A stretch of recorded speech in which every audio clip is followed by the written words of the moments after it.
Quiero contarles mi historia de lo que sucedió cuando tenía 20 años. Aún lo recuerdo como si fuera ayer.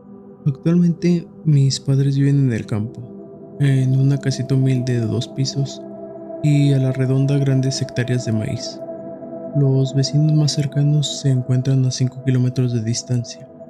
Bueno, sin más preámbulo, esta es mi historia. Ya era noche cuando salí de mi trabajo. Eran aproximadamente las 11 de la noche y el cielo estaba despejado. La luna llena iluminaba mi camino mientras conducía por el camino de tierra a través del campo. A lo lejos, la casita de 2 pisos de mis padres se avistaba en el horizonte, rodeada por un océano de maíz que susurraba con el viento. Al acercarme al camino de tierra que conducía a la entrada de la casa, una sensación inexplicable me invadió. Era como si una voz silenciosa me incitara a mirar hacia el maizal. Giré la cabeza lentamente y a través de la penumbra vi algo como de 3 metros que se movía entre los maizales. Dos ojos rojos en la oscuridad, fijos, penetrantes como si pudieran ver a través de mi alma.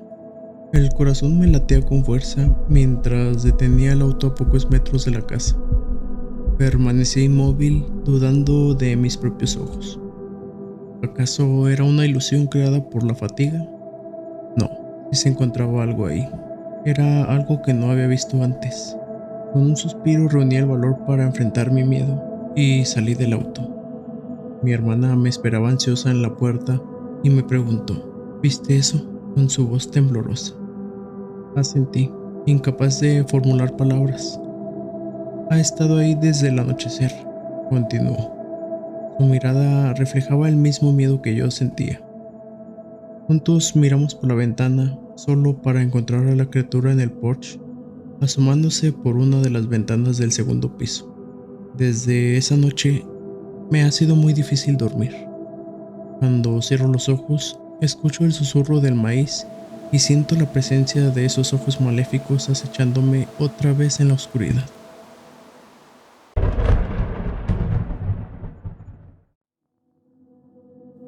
Carlos, un hombre atormentado por vivencias paranormales, se atreve a compartirnos la experiencia que más lo aterrorizó. No se trata de sus propias apariciones espectrales, sino de un encuentro paranormal del amigo de la familia. Craig es un hombre de 45 años, quien aparentemente lleva una vida normal junto a su esposa e hijos. Supimos lo de Craig por su esposa, ya que mi madre y ella se conocen desde la escuela secundaria. Hace 2 años, Craig se encontraba cuidando a su padre enfermo en un pequeño pueblo. El anciano era aficionado a visitar a sus amigos en la localidad. Compartía con su hijo tardes de cervezas y pláticas largas. Pero todo cambió tras la muerte de su padre. Una semana después del funeral, Craig, abrumado por la pena y la nostalgia, decidió honrar la memoria de su padre, y en su camino de regreso a casa, detuvo su automóvil frente al solitario bar del pueblo. La sed de una cerveza lo impulsó a entrar, pero antes de bajar de su automóvil, por reflejo miró el espejo retrovisor y en ese momento Craig se sobresaltó. Allí, por un fugaz instante, vio a su padre reflejado en el asiento trasero. ¿Acaso la tristeza me está volviendo loco?, pensó, así que atribuyó la visión al estrés. Entró al bar, se tomó 2 cervezas y siguió su camino. Al regresar a casa, la necesidad de otra bebida lo llevó al refrigerador, pero al abrir la puerta, su corazón se detuvo. Su padre estaba allí, sentado a la mesa. El anciano se giró hacia él y pronunció palabras que helaron la sangre de Craig. Oye, chico, toma una para tu papá también. Luego, como un fantasma, desapareció. La casa quedó sumida en un silencio sepulcral y Craig no pudo dormir esa noche. Creen que su padre tal vez estaba tratando de despedirse, pero la historia no termina allí. Y ahora es Carlos el que nos cuenta su historia paranormal. Mi tío, hermano de mi papá, también vivió una experiencia inexplicable. Una semana después de que mi padre falleciera, Mi tío iba de camino a casa. En su carro, la hora en la radio llamó su atención. 3:33 p.m. Un escalofrío recorrió su espalda. De repente, el cenicero salió disparado hacia la parte trasera del vehículo, como si una fuerza invisible lo hubiera arrojado. Llegando a su casa, checó la contestadora y había una llamada perdida a las 3:33 p.m. Un número desconocido dejó un mensaje. Se oía el sonido de mi papá riendo histéricamente. Mi papá tenía una risa muy distintiva y era de los que le gustaba jugarle broma a la familia. Llegué a escuchar el mensaje grabado y me dio escalofríos.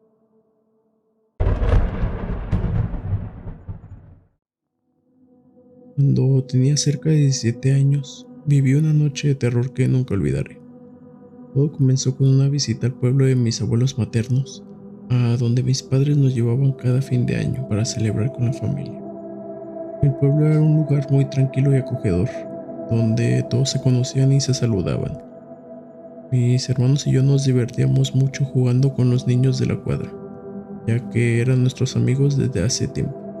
Nos gustaba explorar los campos, los ríos, las tiendas y las casas antiguas que se encuentran por ahí.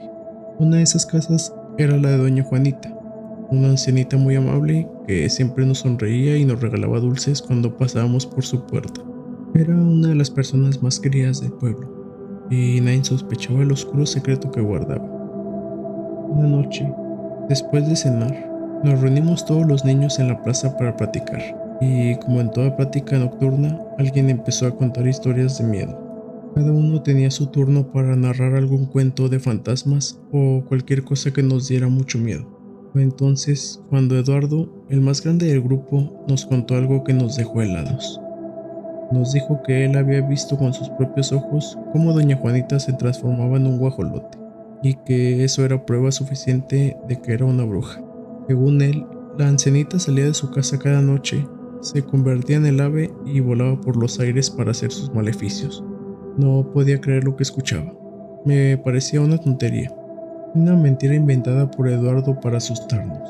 ¿Cómo podía ser que Doña Juanita fuera una bruja, si era tan buena y dulce con nosotros? Así que le dije a Eduardo que estaba loco, que no sabía lo que decía. Eduardo se enojó conmigo y me retó a que fuera a comprobarlo por mí mismo. Me dijo que si era tan valiente, que fuera a la casa de Doña Juanita a verlo con mis propios ojos, para que viera cómo se convertía en un guajolote. Acepté el reto sin pensarlo dos veces. No iba a dejar que me humillara frente a los demás. Así que me levanté y les dije a los demás niños que me siguieran. Iba a demostrarle a Eduardo que estaba equivocado y que Doña Juanita no era ninguna bruja. Nos dirigimos hacia la casa de la ancianita. Su casa quedaba a las orillas del pueblo. Era una casita vieja y destartalada, con un jardín descuidado y una cerca de madera, ya toda podrida. La noche era oscura y silenciosa, y solo se veía la luz de algunas ventanas. No había nadie en la calle, ni siquiera los perros ladraban. Llegamos a la casa de Doña Juanita y nos escondimos detrás de un árbol. Los demás niños se quedaron ahí esperando a que yo cumpliera el reto. Me armé de valor y me acerqué a la casa de Doña Juanita asomándome por una de las ventanas. Vi hacia su interior de esta. No había nadie. Solo se veían algunos muebles viejos, un sofá, una mesa y la televisión encendida. Me asomé por otra ventana y vi lo mismo. Nada. Ni rastro de Doña Juanita. Pensé que quizás estaba en otra habitación o que había salido a hacer algún mandado. Me asomé por la última ventana y tampoco vi nada. La casa se encontraba sola. Regresé con mis amigos y les dije que no había nadie, que Doña Juanita no estaba y que Eduardo nos había engañado. Eduardo me dijo que no era posible, que él había visto a la ancianita entrar a su casa hace un rato y que no había salido desde entonces. Los demás niños se asustaron y les dije que fuéramos todos para que vieran que no había nadie. Ellos me decían que quizás me había equivocado o que Doña Juanita se había escondido. Yo les dije que no, que sí había visto bien y que no había nadie. Así que fuimos todos, y sí, no había nadie. Todos con un poco de miedo y riéndonos de lo sucedido, nos fuimos cada quien a su casa, ya que pasaban de las 11 de la noche. Llegando a casa me acosté, pero no podía dormir por estar pensando en lo sucedido. Se hicieron las 2 de la madrugada y por mi ventana se empezaron a escuchar pequeños golpecitos, como si tocaran con la uña una de ellas. El molesto golpecito continuó por varios minutos, así que me levanté para averiguar qué era lo que hacía dicha molestia. Abrí la ventana y en ese momento me quedé petrificado. No creía lo que estaba viendo. Detrás de la ventana había un guajolote enorme, totalmente negro y con los ojos rojos. El guajolote me miraba fijamente y con una expresión malévola. En eso, el guajolote abrió el pico y me habló con una voz ronca y siniestra. ¿Me estabas buscando? Aquí estoy. No lo podía creer. Era doña Juanita, y Eduardo tenía razón. Salí corriendo al cuarto de mis padres, gritando como loco, contándoles lo que me había pasado y mis padres no me creyeron. Lo atribuyeron todo a un sueño. Mi padre se levantó y me acompañó de nuevo a mi cuarto, revisando cada rincón de este e incluso tras la ventana. Y sí, no había nada. Más tranquilo me volví a recostar y me quedé dormido. Al día siguiente aún seguía con el miedo, y más tarde me reuní con mis amigos, les conté lo sucedido y ellos simplemente se rieron de mí. Me molesté con ellos y me regresé a mi casa pasando por fuera de la casa de la bruja. Ella simplemente se encontraba asomándose por una de sus ventanas. Me miró y me saludó con una enorme sonrisa en su rostro, y no sé si era por lo asustado que estaba, pero vi que me miraba con unos ojos rojos. Desde ese entonces no volví a pasar cerca de su casa, y mucho menos a aceptar dulces de aquella amable ancianita, o querré decir, de aquella bruja.